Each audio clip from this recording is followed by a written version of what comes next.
Salam sejahtera untuk kita sekalian, Shalom. Semoga damai Kristus mengisi hati kita hari ini dengan sukacita. Pada kesempatan yang indah ini, saya akan melanjutkan pembahasan tentang Trinitas, tinjauan Alkitabiah Allah yang Esa.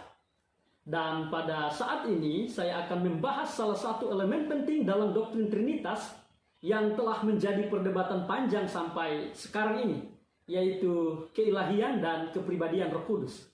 Tapi sebelum lanjut, mari kita berdoa. Bapa Surgawi, pada saat ini kami akan belajar firman-Mu. Kami memohon kiranya belas kasihan Tuhan menjadi bagian kami, mengaruniakan kami hikmat, bijaksana surga untuk mengerti kebenaran firman Tuhan, sehingga kami boleh memiliki pengalaman hidup bersama dengan Engkau. Inilah doa kami Bapa, di dalam nama Tuhan Yesus kami berdoa. Amin. Banyak orang biasanya tidak memiliki masalah dengan konsep Bapa sebagai pribadi. Juga konsep Yesus sebagai Tuhan yang dimanifestasikan dalam bentuk manusia secara umum itu bisa diterima. Tetapi konsep Roh Kudus sebagai pribadi ilahi adalah sesuatu yang sulit dipahami dan diterima oleh orang banyak. Mereka menganggap Roh Kudus hanya semacam kuasa impersonal yang tidak memiliki kepribadian. Suatu kuasa ilahi yang keluar dari Allah Bapa atau dari Yesus Kristus yang hanya sekedar alat untuk melaksanakan kehendak mereka. Sebenarnya, penolakan kepribadian dari Roh Kudus sudah ada selama berabad-abad lamanya di gereja Kristen. Arius, seorang imam yang populer di Alexandria pada abad keempat, yang membangkitkan pemberontakan melawan ajaran Alkitab tentang kepribadian dan Roh Kudus ini. Dia tidak hanya menyangkal keilahian Yesus Kristus, tetapi juga kepribadian dari Roh Kudus. Dan menurut Walford, bagi Arius, Roh Kudus itu hanyalah energi yang diberikan oleh Allah, yang diwujudkan dalam dunia yang diciptakan. Dan Arius, dia menolak sepenuhnya kepribadian dari Roh Kudus. Walaupun pandangannya ini tidak diterima di Konsili Nisia pada tahun 325 Masehi, tetapi pandangan sesat tersebut tetap bertumbuh, yang kemudian terus diikuti oleh Sosianus dan para pengikutnya di abad ke-16, di mana menurut Sosianus bersama dengan pengikutnya ini menganggap Roh Kudus itu hanyalah energi impersonal yang berasal dari Tuhan, sebagaimana paham yang seperti paham Arius. Dan pandangan inilah yang menjadi dasar bagi paham Unitarianisme modern. Kita tidak dapat memungkiri bahwa dalam memanifestasikan dirinya kepada manusia, Roh Kudus tidak mengambil bentuk fisik yang terlihat seperti Bapa dan Anak. Roh Kudus agak lebih menunjukkannya dalam lambang yang berbeda seperti api di dalam Kisah Para Rasul pasal 2 ayatnya yang ketiga, angin di dalam Yohanes pasal 3 ayat 8, dan juga Kisah pasal 2 ayat 2, juga merpati di dalam Matius pasal 3 ayatnya yang ke-16. Tetapi kita juga tidak dapat menyangkal bahwa terlepas dari semua hal yang menyangkal kepribadian Roh Kudus, Alkitab dan Yesus menyatakan bahwa Roh Kudus adalah pribadi dan Dia menunjukkan tindakan yang hanya dapat dilakukan dan dirasakan oleh oknum pribadi.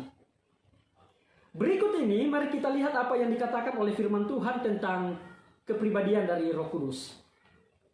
Di dalam Matius pasal 31 ayat 32, Roh Kudus dikatakan oleh firman Tuhan bahwa Dia dapat dihujat.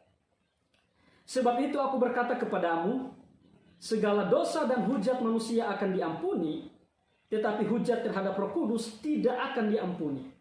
Ayat 32, apabila seorang mengucapkan sesuatu menentang anak manusia, ia akan diampuni, tetapi jika ia menentang Roh Kudus, ia tidak akan diampuni, di dunia ini tidak, dan di dunia yang akan datang pun tidak.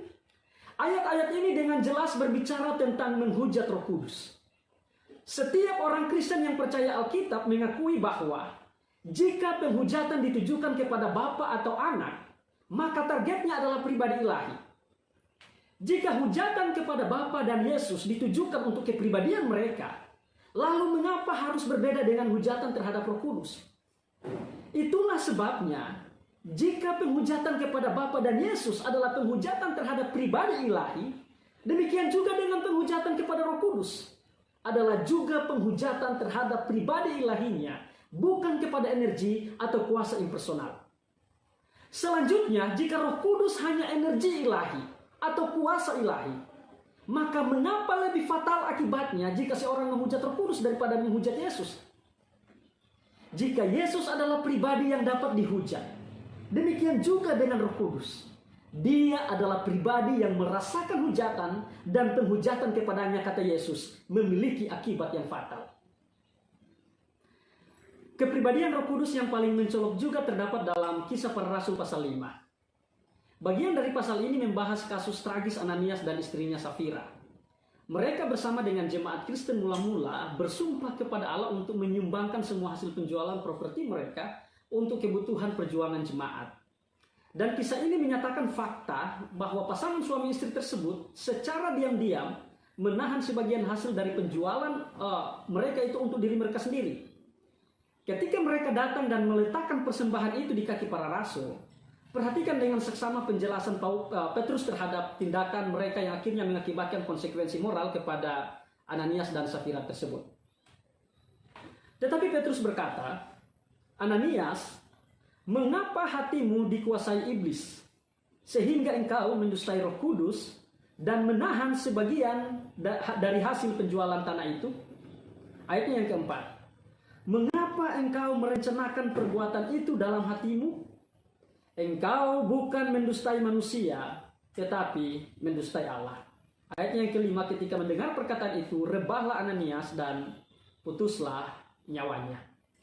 Mari kita renungkan implikasi dari laporan Petrus tersebut. Petrus mengatakan bahwa kita dapat berbohong kepada Roh Kudus. Sangat jelas bahwa hanya makhluk yang memiliki kepribadian yang dapat dibohongi. Hanya makhluk yang sadar diri dengan kemampuan berkomunikasi secara pribadi dan berhubungan secara responsif dengan pribadi yang lain dapat merasakan kebohongan. Anda bisa membohongi aliran listrik setiap hari, tetapi kebohongan Anda itu tidak dapat mempengaruhi aliran listrik tersebut. Karena energi dari listrik itu tidak memiliki kesadaran diri dan tidak memiliki kemampuan komunikasi pribadi. Karena aliran listrik itu tidak dapat berhubungan secara responsif dengan Anda. Hanya pribadi atau makhluk relasional yang sanggup melakukan komunikasi yang berarti dapat dibohongi di dalam pengertian memiliki konsekuensi moral. Rodriguez mengatakan bahwa kita memiliki dua informasi penting di sini. Pertama, roh adalah pribadi karena kita hanya bisa berbohong kepada pribadi, bukan kepada berbagai hal. Kedua, dia adalah ilahi karena berbohong kepadanya sama dengan berbohong kepada Allah. Bukti yang sama untuk kepribadian Roh Kudus terdapat dalam Efesus pasal 4 ayatnya yang ke-30. "Dan janganlah kamu mendukakan Roh Kudus Allah yang telah memeteraikan kamu menjelang hari penyelamatan." Pertanyaannya adalah, dapatkah kita mendukakan energi atau kuasa? Tentu saja tidak, karena hanya pribadi yang dapat berduka. Berduka di sini memiliki arti membawa ke titik penyesalan atau kekecewaan yang mendalam. Ini adalah sensasi yang hanya bisa dialami oleh makhluk pribadi dengan indera, perasaan, dan cenderung mengalami kepedulian. Benda-benda mati atau impersonal tidak memiliki kemampuan untuk berduka. Jadi ayat ini dengan sangat tegas menyatakan bahwa Roh Kudus bukanlah kuasa impersonal karena dia dapat berduka cita. Benda-benda mati atau impersonal tidak memiliki kemampuan untuk berduka cita. Torrey mengatakan bahwa Roh Kudus bukan hanya pengaruh atau kekuatan impersonal yang Allah kirimkan ke dalam hidup kita. Dia adalah pribadi yang datang untuk tinggal di hati kita, mengamati semua yang kita lakukan dan katakan dan pikirkan. Dan jika ada sesuatu dalam tindakan atau kata-kata atau pikiran atau imajinasi singkat yang tidak murni, tidak baik, egois atau jahat dengan cara apapun, Roh Kudus sangat berduka karenanya. Selanjutnya Paulus memberikan deskripsi lebih lanjut yang terkait erat dengan kepribadian Roh Kudus. Dan Roma pasal 8 ayat 26 mungkin adalah bukti yang paling kuat dari kepribadian Roh di dalam surat kepada jemaat di Roma. Demikian juga Roh membantu kita dalam kelemahan kita. Sebab kita tidak tahu bagaimana sebenarnya harus berdoa, tetapi Roh sendiri berdoa untuk kita kepada Allah dengan keluhan-keluhan yang tidak terucapkan. Dari ayat ini kita dapat melihat bahwa yang pertama, Roh menjadi pembawa syafaat manusia kepada Allah. Seluruh fenomena syafaat menyiratkan adanya intervensi aktif dan sukarela antara dua makhluk pribadi. Lebih jauh lagi, firman Tuhan mengatakan bahwa Roh Kudus dapat mengekspresikan emosi dengan keluhan-keluhan yang tidak dapat diucapkan. Keluhan-keluhan yang tidak dapat diucapkan dengan kuat menyarankan elemen emosional dalam perantaraan roh yang juga tipikal dari makhluk pribadi, bukan benda mati atau kuasa impersonal yang tidak bersifat pribadi. Para penulis Alkitab juga menghadirkan Roh Kudus dengan berbagai karakteristik yang lebih lanjut yang mengungkapkan sifat pribadinya, termasuk kecerdasan dan pengetahuan seperti dia dapat mengajar di dalam Lukas pasal 12 ayat 12, Yohanes 14 ayat 26, 1 Korintus 12 ayat 11. Juga dia dapat bersaksi dalam Yohanes 15 ayat 26 dan juga Roma 8 ayat 15 dan 16. Dan Roh Kudus dapat berbicara di dalam Kisah pasal 8 ayat 29 dan lain-lain. Saat ini coba kita perhatikan karakteristik yang dimiliki oleh Roh Kudus di dalam Alkitab. Dia dapat dihujat, dia dapat dibohongi, dia dapat berduka, dia menjadi pembawa syafaat, dia dapat menunjukkan emosi, dia dapat berbicara, dia dapat mengajar, dia dapat bersaksi. Apakah semua karakteristik tersebut berlaku untuk sebuah energi atau kuasa yang tidak bersifat pribadi? Ataukah karakteristik-karakteristik tersebut berlaku untuk pribadi? Saya sangat yakin jika kita melihat dengan jujur semua karakteristik tersebut, semua karakteristik yang dimiliki oleh Roh Kudus ini, hati kita akan mengatakan bahwa semua karakteristik yang dimiliki oleh Roh Kudus tersebut berlaku untuk pribadi, bukan untuk energi atau kuasa impersonal. Selanjutnya, salah satu alasan lain mengapa Roh Kudus ini tampaknya adalah pribadi tersulit di dalam kealahan untuk digambarkan dan dijelaskan, oleh karena Alkitab, khususnya King James Version, sering menyebut Roh Kudus sebagai Holy Ghost yang memberi kesan hantu. Seperti di dalam Matius 1 ayat 18, Markus 1 ayat 8, Kisah pasal 5 ayat 3, dan seterusnya. Apakah benar bahwa Roh Kudus itu seperti hantu? Mari kita lihat. Kata Yunani untuk roh adalah pneuma. Istilah hantu adalah terjemahan yang menyesatkan dari pneuma yang berarti roh, bukan hantu. Tidak ada kata dalam bahasa Yunani untuk hantu. Kata yang paling dekat dengan istilah hantu di dalam Alkitab adalah fantasma di dalam Matius pasal 14 ayat 26 dan juga di dalam Markus pasal 6 ayat 49 yang memiliki arti penampakan. Tetapi kata fantasma ini tidak pernah digunakan kepada pribadi ketiga dari Trinitas. Itulah sebabnya terjemahan hantu ini adalah terjemahan yang menyesatkan dari kata pneuma.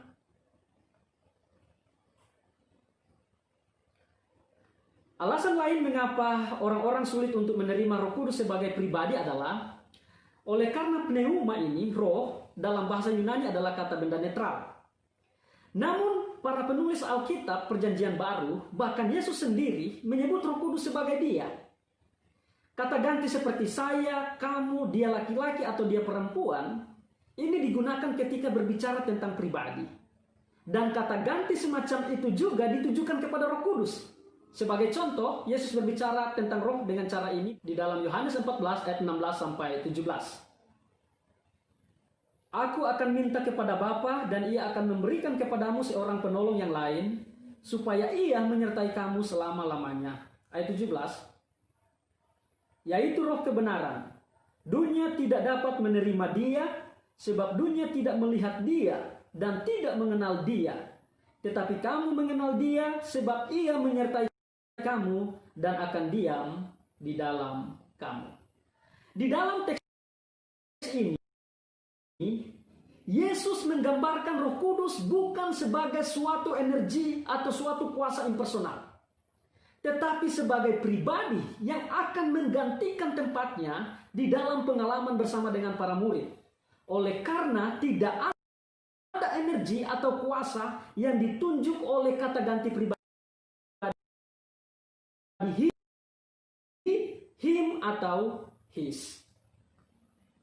Menurut Rodriguez, ketika Yesus menyebut Roh Kudus sebagai Parakletos, penasehat, dengan menggunakan the masculine pronoun, kata ganti maskulin dia laki-laki, Yesus mengidentifikasi Roh Kudus sebagai pribadi. Hodge mengatakan bahwa penggunaan kata ganti maskulin, dia, bukannya itu, menunjukkan bahwa roh adalah pribadi. Jadi di dalam perikop khusus ini, Yesus menggambarkan Roh Kudus bukan sebagai kuasa atau energi yang tidak memiliki kepribadian, tetapi sebagai oknum pribadi yang sama seperti dirinya. Berikut ini adalah pernyataan terperinci dari kata ganti orang, yaitu pribadi maskulin, yang digunakan di dalam Yohanes pasal 14 sampai Yohanes pasal 16. Dan juga kita akan menyoroti kata ganti orang maskulin ekeinos di dalam pasal-pasal ini. Firman Tuhan berkata, He may abide. He di sini menunjuk kepada Roh Kudus. Yohanes pasal 14 ayat 16. Selanjutnya di ayat 17. Whom sees him, knows him, know him, he dwells. Di ayatnya yang ke-26, whom the Father sent, he, ekeinos, maskulin, will teach. Kemudian, the helper comes, whom I shall send to you. He will testify. He kembali lagi ekeinos. Yohanes 15 ayat 26.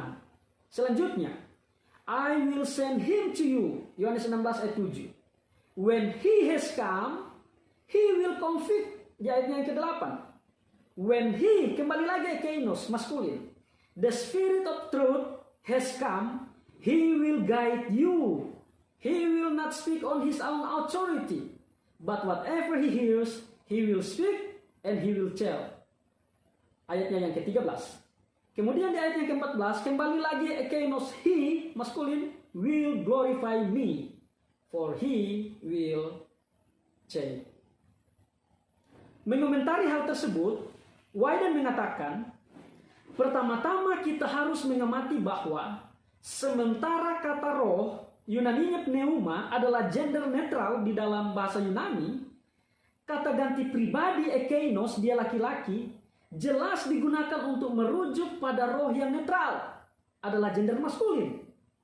Fakta tata bahasa inilah yang membuat sebagian besar penerjemah menerjemahkan kata ganti orang lain yang disebut dalam bagian-bagian ini sebagai dia laki-laki daripada itu atau yang itu. William Mounce berpendapat bahwa dalam Injil Yohanes, ketika Yesus menyebut Roh Kudus sebagai penghibur maskulin dalam bahasa Yunani, tata bahasa bentuk maskulin dari kata ganti Yunani autos yang digunakan. Tetapi ketika Yesus berbicara tentang Roh Kudus sebagai roh, secara tata bahasa netral dalam bahasa Yunani, seperti di dalam Yohanes 14 ayat 26, Yohanes 15 ayat 26, dan juga Yohanes 16 ayat 13 sampai 14, maka bentuk maskulin dari kata ganti ekeinos yang maskulin digunakan. White melihat bahwa pelanggaran persesuaian tata bahasa yang diharapkan oleh pembaca bahasa asli ini adalah sebuah indikasi niat penulis untuk menyampaikan kepribadian Roh Kudus dan juga maskulinitas roh. Jadi, kita melihat dalam teks-teks Alkitab tersebut bahwasanya Yesus menggambarkan Roh Kudus bukan sebagai sesuatu energi atau kuasa impersonal yang tidak memiliki kepribadian, tetapi sebagai pribadi yang akan menggantikan tempatnya di dalam menuntun umat-umatnya selama mereka berada di atas dunia ini. Rodriguez di sini menambahkan bahwa meskipun kata benda Yunani pneuma adalah kata yang bersifat netral dan beberapa orang menyebut roh sebagai itu atau benda, kata benda penolong parakletos bersifat maskulin dan pribadi. Menambahkan hal ini, pada tahun 1893 seorang komentator dari gereja Masedonia ke-7, Ellen G. White, mengatakan, Roh Kudus adalah penghibur dalam nama Kristus. Dia adalah perwujudan Kristus, tetapi pribadi yang berbeda. Dalam tulisannya yang lain, di buku The Desire of Ages halaman 671 paragraf yang kedua, Ellen G. White lebih memberikan penekanan kepada kepribadian Roh Kudus sebagai pribadi ketiga dari kealahan. Kuasa kejahatan semakin kuat berabad-abad lamanya, Ellen G. White menulis, dan kepatuhan manusia kepada penawanan setan sungguh mengherankan. Dosa dapat dilawan dan dikalahkan hanya dengan perantaraan kuasa pribadi ketiga dari kealahan, yang akan datang dengan energi yang tidak dimodifikasi, tetapi dalam kepenuhan kuasa ilahi. Masih pada pandangannya yang sama, di tahun-tahun berikutnya Ellen G. White melanjutkan tulisannya tentang kepribadian Roh Kudus dalam kealahan. Ada 3 pribadi yang hidup dari trio surgawi dalam nama 3 kuasa besar ini, Bapa, Anak, dan Roh Kudus. Jadi Roh Kudus adalah bagian dari 3 pribadi yang hidup dari trio surgawi. Dari semua kesaksian ayat-ayat Alkitab tersebut, kita dapat menyimpulkan bahwa Roh Kudus bukan sebagai kuasa impersonal atau energi yang tidak memiliki kepribadian, tetapi dia adalah pribadi ilahi di dalam kealahan.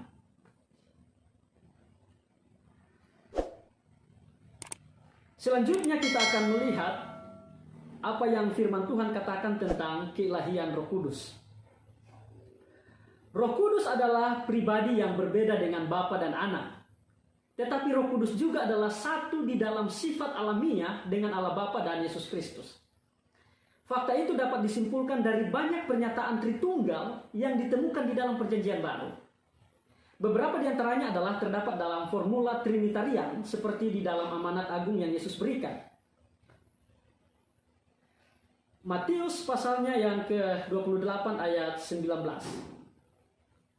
Karena itu pergilah, jadikanlah semua bangsa muridku, dan baptislah mereka dalam nama Bapa dan Anak dan Roh Kudus. Dalam amanat Injil ini, Matius menyoroti keunikan kesatuan dalam kealahan. Harap dicatat bahwa teks ini menyatakan ketiga pribadi kealahan memiliki satu nama, eis to onoma, tunggal bukan jamak, yang diberi warna merah. Sangat disarankan bahwa mereka adalah satu dalam karakter dan sifat pribadi. Karena di dalam Alkitab, konsep nama termasuk karakter atau sifat alamiah. Dan di dalam teks ini, Alkitab menyatakan bahwa 3 pribadi yang suci dan kekal, Bapa, Anak, dan Roh Kudus, adalah satu nama karena mereka memiliki sifat keilahian yang sama. Jadi di dalam amanat agung ini, Yesus menempatkan Roh Kudus sebagai pribadi ilahi yang sederajat dengan Bapa dan dirinya.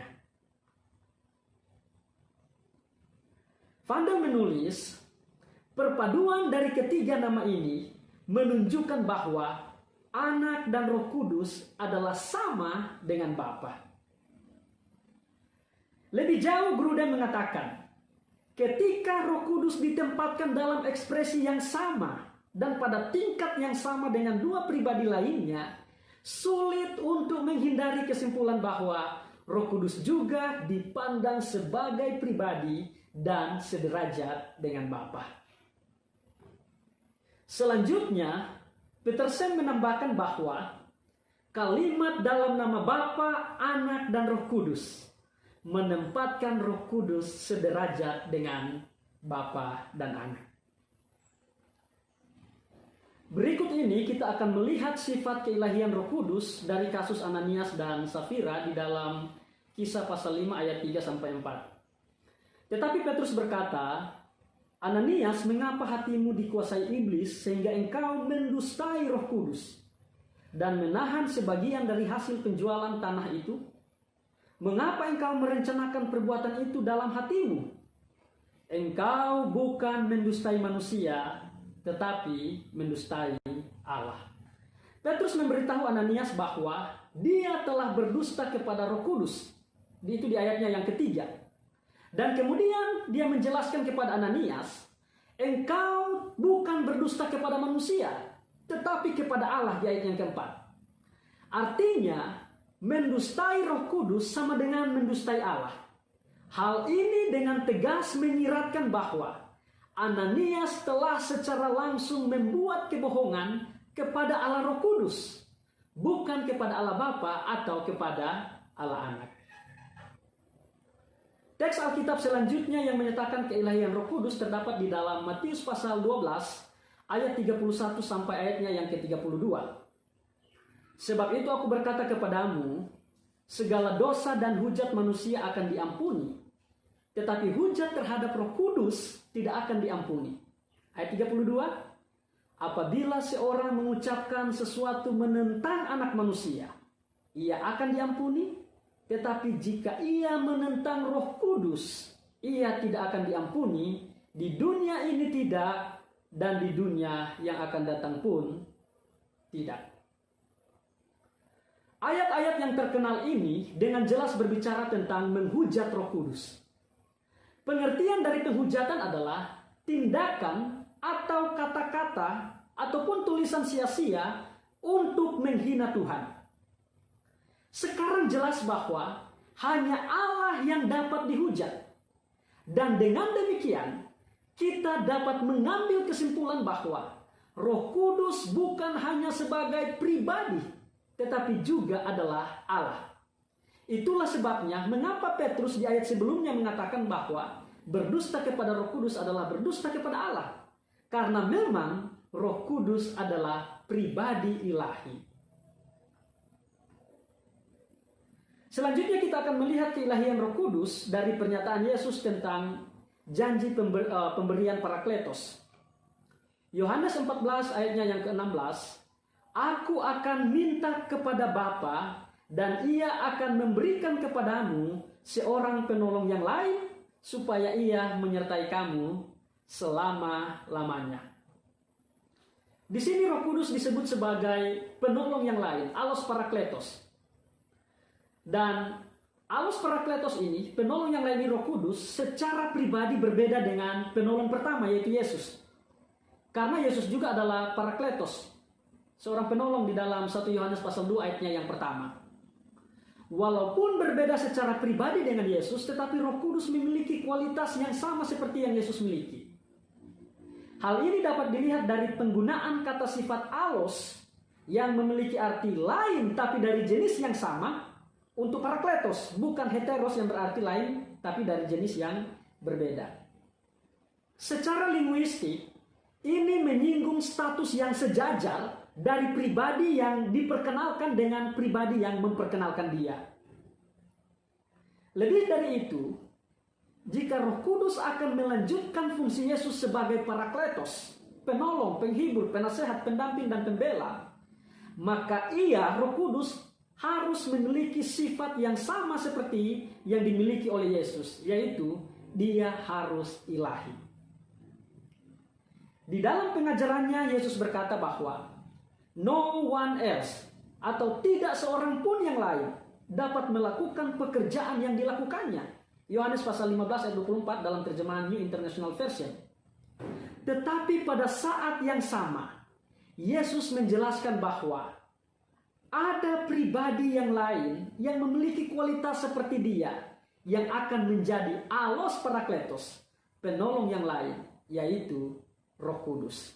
Jadi di sini Yesus dengan tegas dan dengan jelas menyatakan bahwa Roh Kudus adalah Allah sama seperti dia adalah Allah.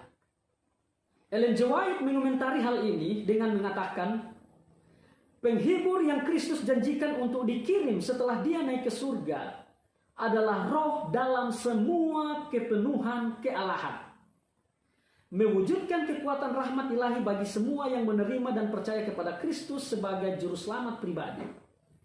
Ada 3 pribadi yang hidup dari trio surgawi dalam nama 3 kuasa besar ini, Bapa, Anak, dan Roh Kudus. Kemudian dalam bukunya The Desire of Ages, halaman 671, paragraf yang kedua, Ellen G. White melanjutkan, Roh Kudus merupakan yang tertinggi dari segala pemberian yang dapat dimintanya dari Bapaknya untuk meninggikan umatnya. Dosa dapat dilawan dan dikalahkan hanya dengan perantaraan kuasa pribadi ketiga dari kealahan, yang akan datang dengan energi yang tidak dimodifikasi, tetapi dalam kepenuhan kuasa ilahi. Pada tahun 1907, A.T. Jones menulis, Roh Kudus bukan suatu pengaruh ataupun suatu kesan, kedamaian, sukacita, atau hal apapun. Roh Kudus adalah pribadi, dan sepanjang kekekalan, Roh Kudus adalah pribadi ilahi. Selanjutnya kita akan melihat keilahian Roh Kudus dari perbandingan ayat-ayat Perjanjian Lama dan Perjanjian Baru. Misalnya di dalam Mazmur pasal 95 ayat 7-11, pemazmur menulis tentang Allah yang dicobai oleh nenek moyang bangsa Israel di dalam Keluaran pasal 17 ayat 1-7. Kemudian ayat ini dikutip oleh Rasul Paulus yang saya yakini sebagai penulis kitab Ibrani di dalam Ibrani pasal 3 ayat 7-11. Rasul Paulus mengatakan bahwa Allah yang dicobai oleh nenek moyang bangsa Israel waktu di Masa dan di Meriba adalah Roh Kudus. Sebab itu seperti yang dikatakan Roh Kudus pada hari ini, jika kamu mendengar suaranya, janganlah keraskan hatimu seperti dalam kegeraman pada waktu pencobaan di padang gurun, di mana nenek moyangmu mencobai aku dengan jalan menguji aku, sekalipun mereka melihat perbuatan-perbuatanku 40 tahun lamanya. Ayat 11, sehingga aku bersumpah dalam murkaku mereka takkan masuk ke tempat perhentianku. Ayat firman Tuhan ini menunjukkan keilahian Roh Kudus, bahwa Roh Kudus adalah Allah. Berikutnya di dalam kitab Yeremia pasal 31 ayat 33-34. Sang Nabi mengatakan bahwa Tuhan, Adonai, mengadakan perjanjian dengan kaum Israel sebagai berikut. Tetapi beginilah perjanjian yang kuadakan dengan kaum Israel sesudah waktu itu, demikianlah firman Tuhan. Aku akan menaruh Tauratku dalam batin mereka dan menuliskannya dalam hati mereka. Ayat 34, demikianlah firman Tuhan Adonai, sebab aku akan mengampuni kesalahan mereka dan tidak lagi mengingat dosa mereka.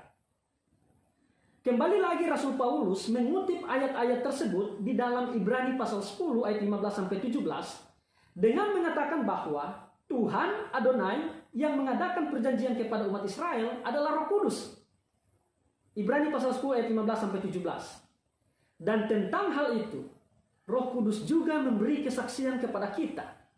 Sebab setelah ia berfirman, inilah perjanjian yang akan kuadakan dengan mereka sesudah waktu itu. Ia berfirman pula, aku akan menaruh hukumku di dalam hati mereka dan menuliskannya dalam akal budi mereka, dan aku tidak lagi mengingat dosa-dosa dan kesalahan mereka. Dengan demikian, para penulis Alkitab yang diilhami oleh Roh Kudus menyatakan bahwa Roh Kudus adalah Adonai, Dia adalah Allah. Berikut ini kita akan melihat atribut keilahian yang dimiliki oleh Bapa, Anak, dan Roh Kudus.